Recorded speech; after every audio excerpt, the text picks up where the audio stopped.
Hello, High Tide Sister. Welcome to this week's bonus lesson on the life of Deborah. I'm praying this extra lesson blesses you today. When Deborah was the presiding judge over Israel, there was a considerable amount of land and people she was responsible for. This image is a map of the homeland of each of the judges who ruled over Israel through the book of Judges. You can see Deborah in the center. She is number 4. This is the area Deborah was from, but she had responsibility for all of the people living in the Promised Land. Israel had entered the Promised Land under the leadership of Joshua.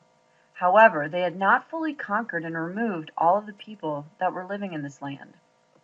Joshua 1:27 tells us, "The men of Manasseh did not conquer Bethshan, Tanakh, or their surrounding towns, nor did they conquer the people living in Dor, Ibleam, Megiddo, or their surrounding towns.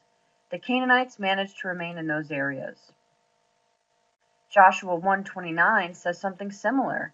It says the men of Ephraim did not conquer the Canaanites living in Gezer. The Canaanites lived among them in Gezer. Joshua 1:30 also says the men of Zebulun did not conquer the people living in Kitron and Nahal. The Canaanites lived among them and were forced to do hard labor. In verse 31, the same is told of the men of Asher. In verse 33, it's the men of Naphtali.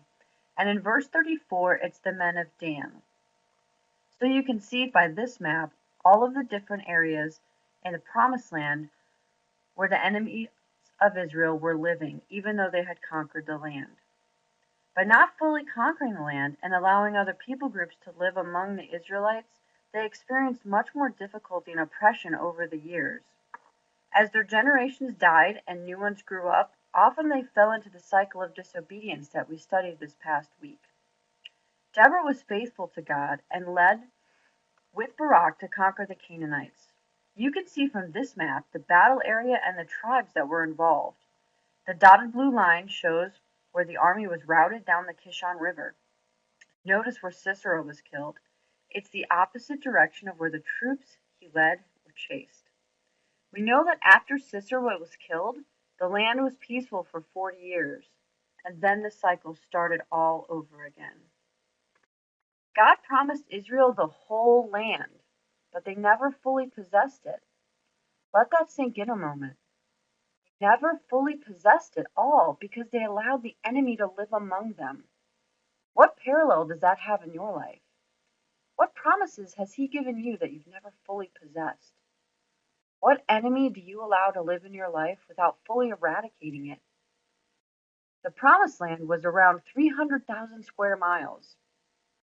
You may not be in the position Deborah was in, ruling over that much land and millions of people, but God has given you a sphere of influence.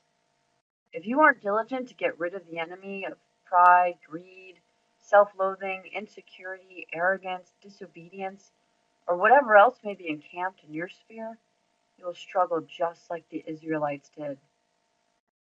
Take a good look at your life, the promised land God has given you, and commit today to rely on God's strength to rid the enemy from your life so you can fully enjoy the promises of His Word.